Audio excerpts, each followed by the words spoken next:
สบายดีมุสุผู้สุขคนเนาะมื้อนี้อยู่กับสองคู่วงอีกเส้นเก่าเส้นเคยเนาะกับบ้านพักบ้านพรเด้อพี่น้องเด้อก็ทำงานคือเก่าสองไอ้น้องเพิ่นก็ขึ้นงานชั้นสูงพุ่นได้มื้อนี้อ๋อสองไอ้น้องเพิ่นขึ้นงานชั้นสูงมื้อนี้เถิงพุ่นสำหรับทางในก็ถือว่าเรียบร้อยแล้วเนาะเข้ามาสืบต่อใส่แก้ทั้งขางแล้ววันนี้เนาะเป็นเดี่ยวตัวเทิงก็สิมาลงสีขาวทั้งด่านขางสิพาพี่น้องไปเบิ่งทั้งในเนาะด่านในเฮาเป็นสีไข่ใส่สีไข่สองไอ้น้องเพิ่นทำงานสันสูง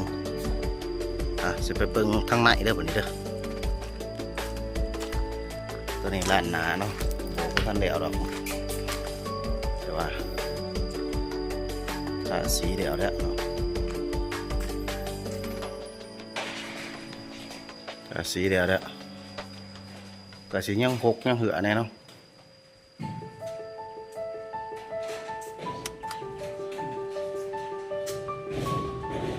เก็บออกมา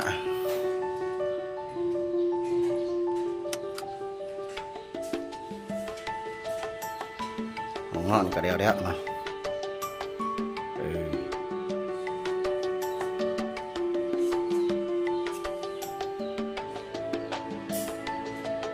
ห้องนอน3 ห้องถือว่าสำเร็จเนาะ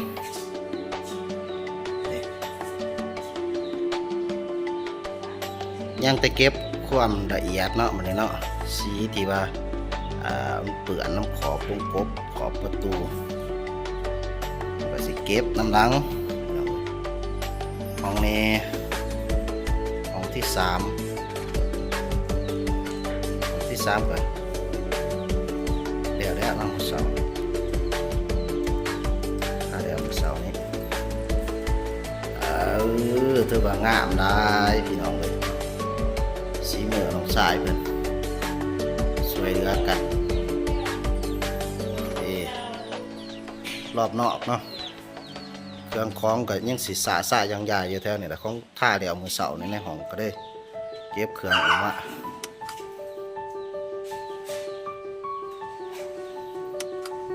อันนี้กระโดพี่น้องกระโดกับ86 แก๊ส86 แก๊สกับอีก4เป็น90 แก๊ส90 ปลายแก๊สตัวนี้ของทุ่งด้านนอกโอ้ยวันทำงานในควัน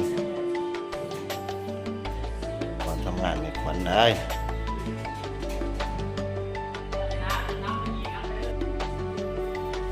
ส่วนหน้าบ้านอันนั้นเป็นห้องพระเลยนะเพื่อนพระพุทธรูปหน้าข้อมันมีควันไว้พระภาวนาไป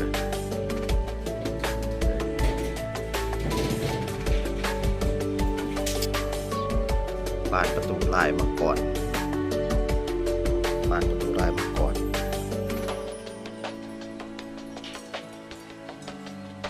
ธรรมดาเลยนี่บานประตูลายมาก่อนหน้ารังลายมาก่อนเบิดประตูเขาเพื่อ2 บาทปกติอยู่เทิงประตูในสิมีหูอะไรนะหูเซลของน้องสาวฝากมาให้นะ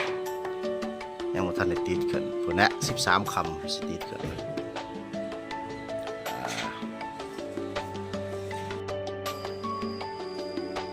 เก็บความละเอียดอยู่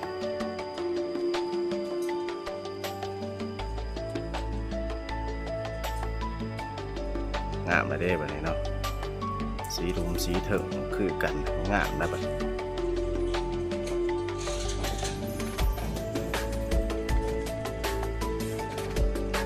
ไส้ตุนกับน้องไส้แอนเพิ่นจัดการ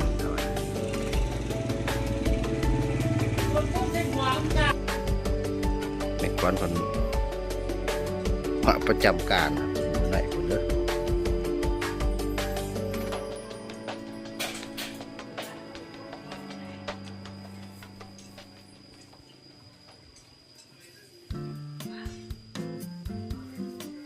บิวก็ถือว่างามเลยพี่น้องเลยอยู่ตีนผู้บาเจียงอะไรนี่โซนหน้าบ้าน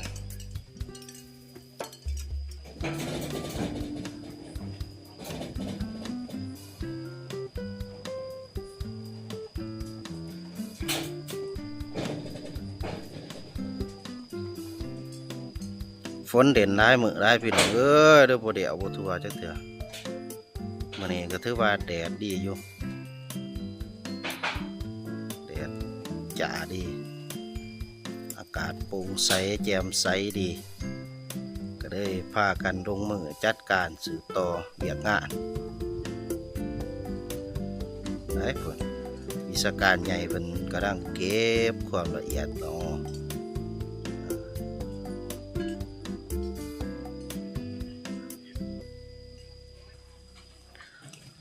แล้วโซนนั้นก็สิลงมาเก็บสีขาวโซนนี้แล้วมันเตือกที่สองเกียบสีลงสีจริงตัวนี้เป็นโซนข้างเหือนโซนข้างเหือนนี่ลงสีขาวเหลือแล้วไปหาทางหลังบ้านก็ลงแล้วหลังบ้าน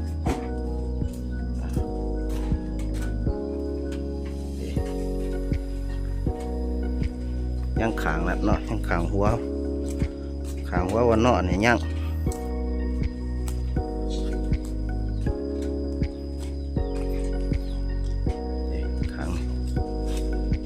ขางในยังว่าท่านเดียวความไหลนี่น้อยหนึ่งฝนตกกับไปลุยท่าหอสีเขาคือสิพออยู่สำหรับแม่ควันกับประจำการปกติเนาะแต่ละมื้อแต่ละวันเพิ่นก็ประมาณนี้นะนี่พี่น้องออนไลน์เด้เนาะลูกไผ่24เปิดไผ่24ออนไลน์เด้อพี่น้องเฮาสนใจอยากดูดวงทำนายทายทักเบิ่งดวงชะตาการเงินการงานครอบครัวและธุรกิจการค้าการขายติดต่อมาที่ WhatsApp เด้อพี่น้องเด้อ93462979พี่น้องเฮาแม่ควันมีคำตอบให้ทุกสถานการณ์ตัวนี้ส่วนหน้าบ้าน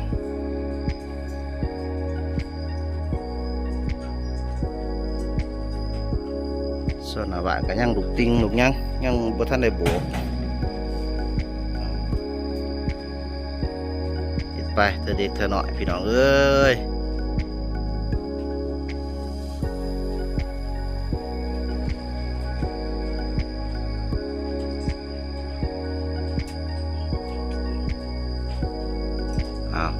แล้ววะเดี๋ยวเราเพิ่นสิลงแล้วได้พี่น้องเอ้ยบ้านนี้ได้บ๊ายบายผมก็ขอบใจพี่น้องเฮาอีกเด้อเทื่อนึงติดต่อสร้างท่าสีหรือว่าอยากได้สีท่าสร้างก็ติดต่อมาเด้อ